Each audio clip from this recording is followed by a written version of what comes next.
हम कैसे जिए कि जीवन में कोई भूल ना हो।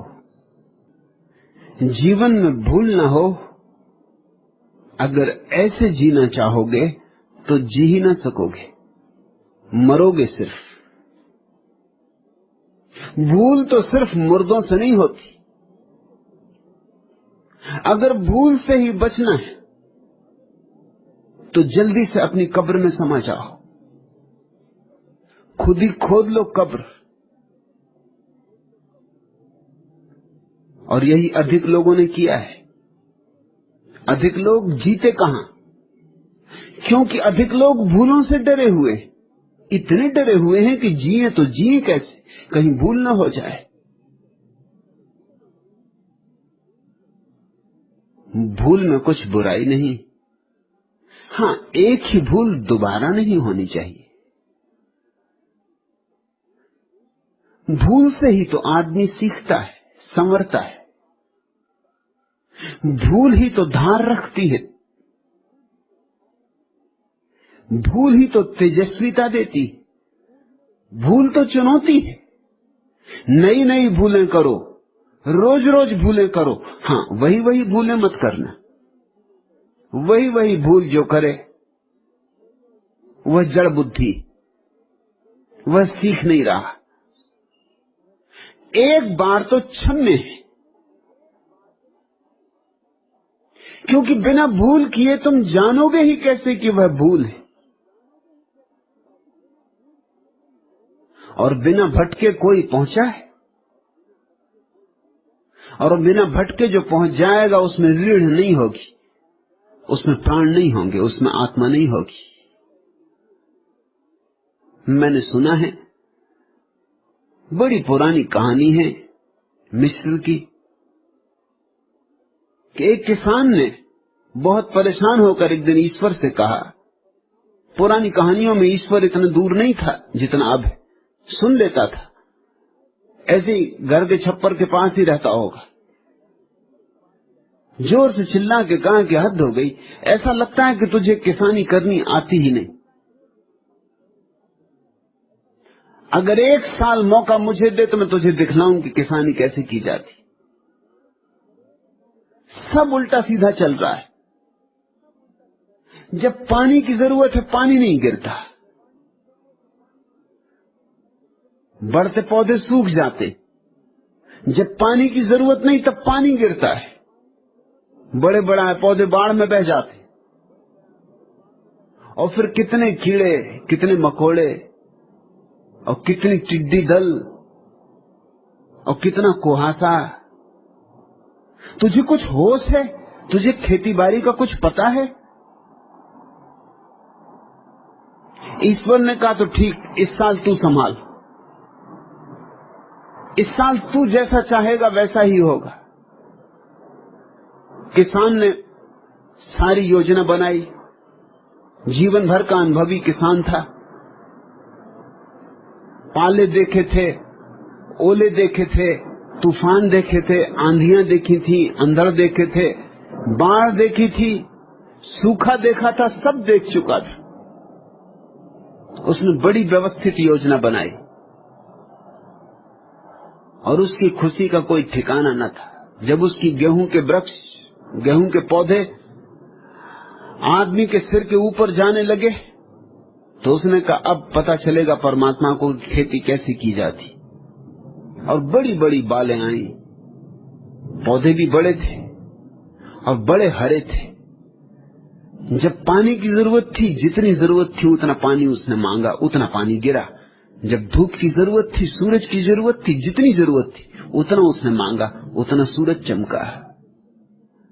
न टिड्डी दल आए, न पाला पड़ा, न ओले गिरे, न कीड़े मकोड़े लगे। उसने सारी व्यवस्था कर रखी थी। फिर फसल काटने के दिन आए, उसके आनंद का अंत नहीं था। उसने सारे गांव को इकट्ठा किया और कहा फसल काटो, अब परमात्मा को दिखाएंगे कि फसल कैसे की जाती। फसल काटना क्या था, उसके प्राण पर जैसे छुरी चल गई। वो बालें तो बहुत बड़ी बड़ी थी लेकिन उनमें गेहूं नहीं थे।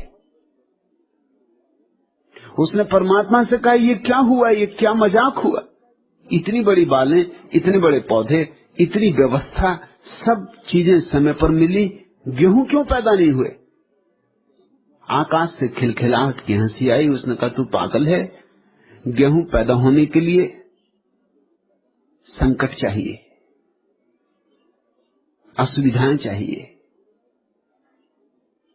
तेरी बालें पोच रह गई क्योंकि न तूफान आए, न आंधियां आई, न जम के वर्षा हुई, न सूरज से आग बरसी।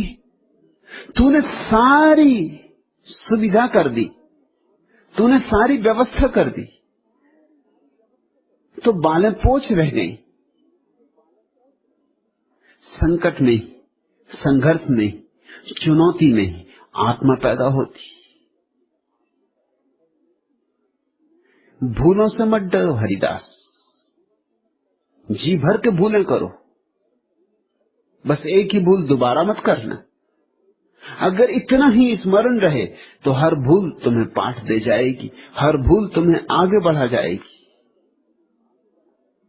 मगर तुम्हें ये बात सिखाई गई सदियों सदियों से, हर समाज, हर संस्कृति में यही आग्रह, भूल मत करना, और इसलिए कारण लोग मुर्दा हो गए।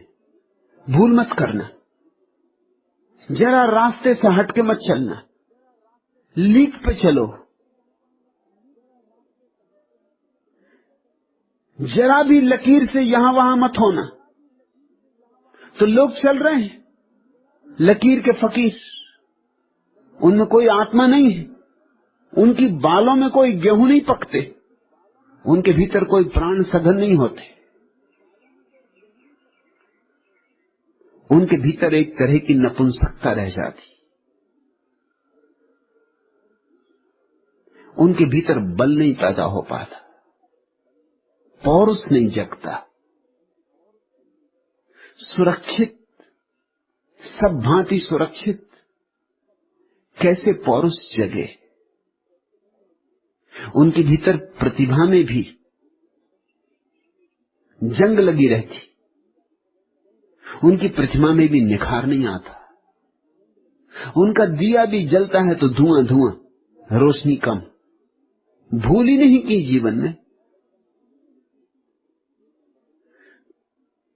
तुम्हें मुझसे शिकायत है कि मैं बदल गया हूं, और मुझे भी तुमसे शिकायत है कि तुम क्यों नहीं बदले। तुम्हें शिकायत है कि मुझे बदलने पर अफसोस नहीं है, और मुझे शिकायत है कि तुम्हें न बदलने पर पश्चाताप नहीं। तुम्हारा कहना है कि बदलने से मेरा ह्रास हुआ है, और मेरा कहना है कि ह्रास भी हुआ है तो मेरा विकास हुआ है, लेकिन तुम जड़ हो इसका मुझे विश्वास हुआ है। चैतन्य कैसे पैदा होता है? ऐसे ही पैदा नहीं हो जाता, चुनौतियां चाहिए, नहीं तो तुम जड़ रह जाओ। इस बात को तुम खूब गांठ बांध के रख लो, भूलों से बचना मत, अपने को संभाल संभाल के मत चलते रहना, राजपथों पर ही मत चलते रहना, कभी कभी पगडंडियों पर भी जाओ, बीहड़ वनों में भी उतरो, जहां खो जाने का डर हो वहां भी तलाशो, जहां से लौटने की संभावना ना हो वहां भी पंख मारो। अगर जल भी गए तो भी तुम्हारे भीतर आत्मा पैदा होगी, अगर भटक भी गए तो भी तुम्हारे भीतर बल पैदा होगा। अगर मुसीबतें भी आईं तो मुसीबतें तुम्हें नुकसान नहीं पहुंचाएंगी। थॉमस अल्वा एडिसन बिजली की खोज में लगा हुआ था। 3 साल बीत गए थे प्रयोग करते करते, उसके सारे सहयोगी थक चुके थे, लेकिन वो रोज सुबह आता बूढ़ा और उसी उमंग, उसी उत्साह से फिर काम में लग जाता। 3 साल में कम से कम 700 प्रयोग असफल हो गए थे। उसके सहयोगियों का तो ख्याल था कि बिजली पैदा हो नहीं सकती, और एडिशन जिद में पड़ा है। 700 बार असफल हो गए, अब और कितने बार असफल होना है? 700 बार भूल हो चुकी, जाहिर है अब बच जाना चाहिए। अब जिंदगी इसी में खराब करने की कोई जरूरत नहीं। एक दिन वे सब इकट्ठे हुए और उन्होंने एडिशन को कहा कि अब बहुत हो गया, 3 साल खराब हो गए, 700 बार हमारे प्रयोग असफल हो गए, अब कब तक हम यही करते रहेंगे? और आपको हम देखते हैं तो हमारी छाती और बैठ जाती। आप रोज सुबह उसी उमंग, उसी उत्साह से चले आते, न उदासी, न हताशा, न निराशा। आपको पता है कि 700 बार प्रयोग असफल हो चुका है। एडिसन ने कहा मुझे पता है, इसलिए तो मेरी उमंग रोज रोज बढ़ती जाती कि अगर समझ लो 1000 गलतियां हो सकती तो 700 तो हम कर चुके, अब 300 ही बची।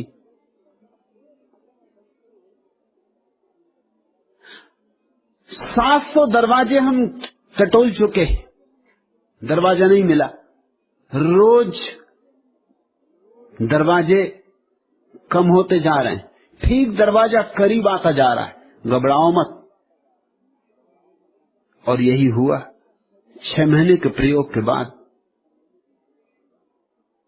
बिजली का आविष्कार हो सका, जो कि मनुष्य जाति के इतिहास में बड़े से बड़े आविष्कारों में से एक।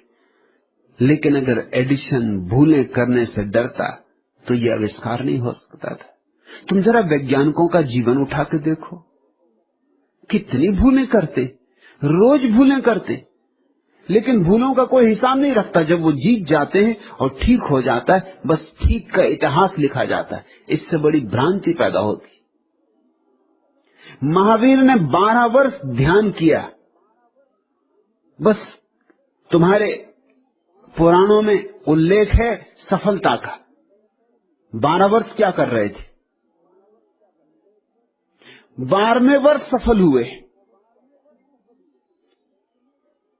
लेकिन 12 वर्ष जरूर हजारों भूलें की होंगी,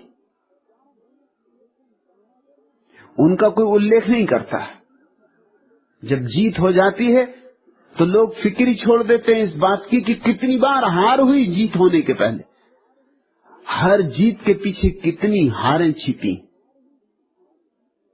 और हर ठीक अनुभव के पीछे कितने भटकाव छिपे। बुद्ध 6 वर्ष तक चेष्टा करते रहे और हारते रहे, हारते रहे, हारते रहे, तब एक दिन जीते। बस हम तो जीत को गिन लेते और उन हारों को छोड़ देते और उन भूलों को छोड़ देते। इससे हमारे सामने एक बहुत ही गलत धारणा निर्मित होती। हम बच्चों को सिखाते हैं भूल मत करो, हम बच्चों से कहते हैं जो ठीक है वही करो। ठीक करने की चेष्टा में बच्चे क्या करें? अनुकरण करें, कार्बन कॉपी हो जाएं। कार्बन कॉपी हमेशा ठीक होती, भूल तो हो ही नहीं सकती, क्योंकि मूल की सिर्फ प्रतिलिपि है, भूल कैसे हो सकती? लेकिन अगर तुम अपने जीवन की कुछ शोध करने में लगोगे, अगर तुम फिर से ध्यान की तलाश में चलोगे, तो हो सकता है 12 वर्ष तुम भी भटको। और उस बात का मजा और है, महावीर की छाया बन के चलना एक बात है, महावीर होना बात और है। मोहम्मद ने जो कहा उसको दोहराते रहना तोतों की तरह एक बात है, और मोहम्मद ने जैसे जाना उन सारी भूलों को करके गुजरना, उन सारे कंटकाकीर्ण मार्गों को पार करना, वो सारी फिसलने रास्तों की, वो गिर जाने के डर, वो बहुत बार गिर जाना, घुटनों का टूट जाना, लहूलुहान हो जाना, वो बहुत बार अंधेरी रातों में भटक जाना, बहुत बार निराश हो जाना, बहुत बार सुबह का धागा हाथ से छूट छूट जाना, वह सब जब तक न गुजरे, जब तक तुम फिर उससे न गुजरो, तुम्हारे जीवन में मोहम्मद का बल नहीं होगा, महावीर की क्षमता नहीं होगी, बुद्ध की प्रगाढ़ता नहीं होगी। नहीं हरिदास, ऐसा मत पूछो कि हम कैसे जिएं कि जीवन में कोई भूल ना हो। मैं तो कहूंगा ऐसे जियो कि जीवन में जितनी भूलें हो सके हों, सिर्फ एक भूल दोबारा ना हो। बस खूब जियो, फिक्र छोड़ो भटकने की, डरने की। डरने वाले कायर अटके ही रह जाते हैं, उठते ही नहीं। जरा सोचो, अगर छोटे बच्चे ये सोचें कि हम चलेंगे तभी जब गिरने का कोई डर न रह जाएगा, तो इस दुनिया में सारे लोग घुटनों के बल ही सरकते रहें, फिर कोई चलना नहीं हो सकता। वो तो छोटे बच्चे बड़े हिम्मतवर हैं। हरिदास तुम जैसे सवाल नहीं पूछता छोटा बच्चा कि मुझे कुछ ऐसा रास्ता बताओ चलने का कि मैं कभी गिरूं ना। बच्चा तो उठता है और गिरता है, घुटने तोड़ लेता है, फिर उठता है, फिर गिरता है, उठता ही रहता, गिरता ही रहता, उठता ही रहता, गिरता ही रहता। एक दिन खड़ा हो जाता दो पैरों के बल पर। चमत्कार है दो पैरों के बल पर खड़ा होना, क्योंकि सारे पशु चार हाथ पैरों पर चल रहे हैं। और वैज्ञानिक कहते हैं आदमी भी बंदर था और चार हाथ पैरों पर चलता रहा। जरा उन प्राथमिक बंदरों की कल्पना करो जो पहली बार दो पैरों पर खड़े हुए होंगे। बाकी सब बंदर हंसे होंगे कि ये देखो अब ये गिरेंगे सज्जन। चमत्कार है दो पैरों। सारे बंदर हंसे होंगे और बंदरों के पंडित पुरोहित और बंदरों की परंपरा और उनकी पुरानी धारणाएं, उन्होंने कहा होगा हमने ना तो कभी देखा ना सुना किसी बंदर को दो पैर से चलते। ये मूल देखो, हम कहते हैं कि विकास हुआ, बंदरों ने तो कहा होगा कि पतन हुआ, क्योंकि बंदर रहते वृक्षों पर, आदमी को रहना पड़ा फिर जमीन पर। पतन ही कहना चाहिए, ऊपर से नीचे उतरे। इसको विकास कैसे कहोगे?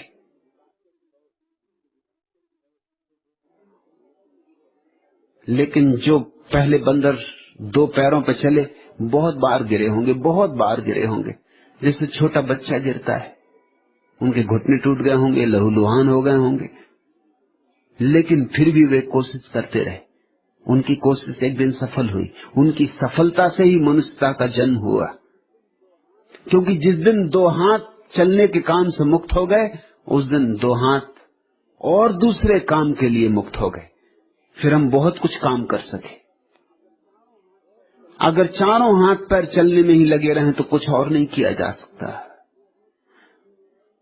आदमी ने दो पैरों पर चलना छोड़ दिया, दो हाथ बिल्कुल स्वतंत्र हो गए। अब इन स्वतंत्र हाथों से आग जलाओ, अस्त्र बनाओ, शस्त्र बनाओ, मकान बनाओ, बैलगाड़ियां बनाओ कि हवाई जहाज बनाओ, अब तुम जो भी चाहो करो। ये दो हाथ मुक्त हो गए। इन दो मुक्त हाथों में सारे मनुष्य का विकास छिपा है। बंदर अब भी सुरक्षित है अपने वृक्ष पर, उसने भूल न करने का रास्ता पकड़ा। नहीं तुम ऐसा पूछो ही मत। मैं तो तुम्हें चुनौतियों को अंगीकार करना सिखाता हूं, तभी तुम्हारे जीवन में सुबह होगी। और जितनी अंधेरी रात होगी उतनी ही प्यारी सुबह होगी। और जितने दूर तुम परमात्मा से निकल जाओगे भटककर, उतने ही पास आने का मजा होगा। जितनी कंठ में प्यास होगी उतनी ही तो तृप्ति होगी ना। तमाम उम्र गुजारी है अंधेरों के तले, आपके दर पे ही जाना कि सवेरा क्या है। मौजे तूफान की साहिल से मुलाकात न थी, आपसे मिलके ही जाना कि किनारा क्या है। सुलगती बालू में छाया है बस बबूलों की, आपकी छाए मिले फिर से सहारा क्या है। हंसे तो ऐसे खिजाओं का हाथ थाम लिया, हमने जाना कि फिजाओं का नजारा क्या है। पतझड़ों में वसंत छिपे हैं, जरा पतझड़ों में तलाशो, और भूलों में भटकाओं में सत्यों के मंदिर छिपे हैं, जरा भूलों में भटकाओं में खोदो, गहरे खोदो। जो व्यक्ति भूल करने से बचना चाहता है उसका साहस समाप्त हो जाता है, वह कायर हो जाता है, और कायरों के लिए इस जगत में कुछ भी नहीं।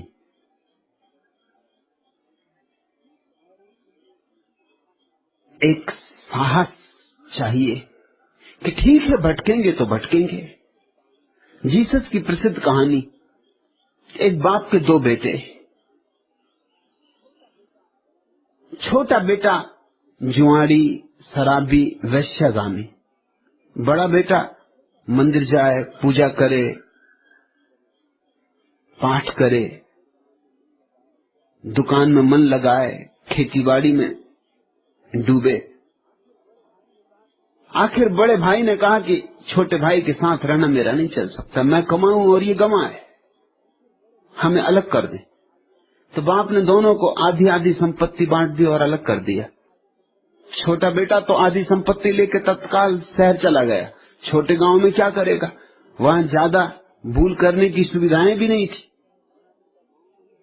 बड़ा बेटा गांव में ही रुका। अब उसने दिल खोल के धंधा किया, पूरे प्राणों से खेतीबाड़ी की, खूब कमाया, और छोटे बेटे ने शहर में खूब गंवाया। 2-4 साल में ही छोटा बेटा भिखमंगा हो गया। होना ही था।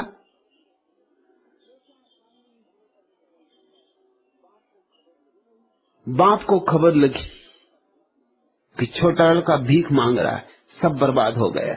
उसने खबर भेजी कि तू वापस लौटा। इतने नौकर हैं घर में, तू अगर एक बिना कुछ किए भी पड़ा रहेगा तो भी चलेगा, तू वापस लौटा। बाप का संदेश मिला तो बेटा वापस लौटा। और जब बेटा वापस लौटा तो जीसस ये कहानी बार बार कहते हैं कि बाप ने घर में दिए जलवाए, दीपावली मनवाई, बंधनवार सजवाए, फूल लटकवाए। जिस रास्ते से बेटे को लाना था उस रास्ते पर स्वागत का इंतजाम किया, द्वार बनाए, श्रेष्ठतम भोजन तैयार करवाया। वर्षों के बाद बेटा वापस लौटता था।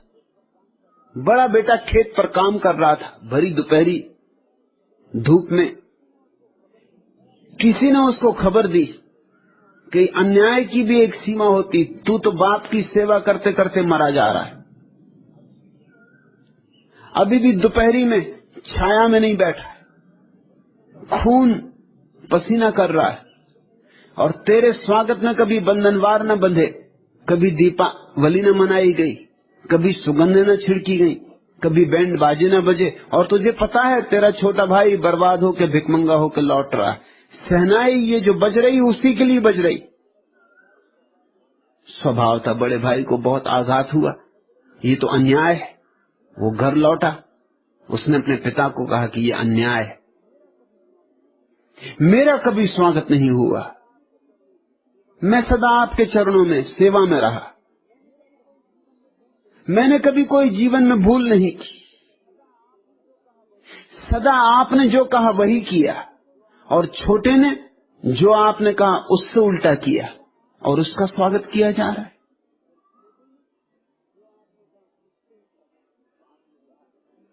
बाप ने कहा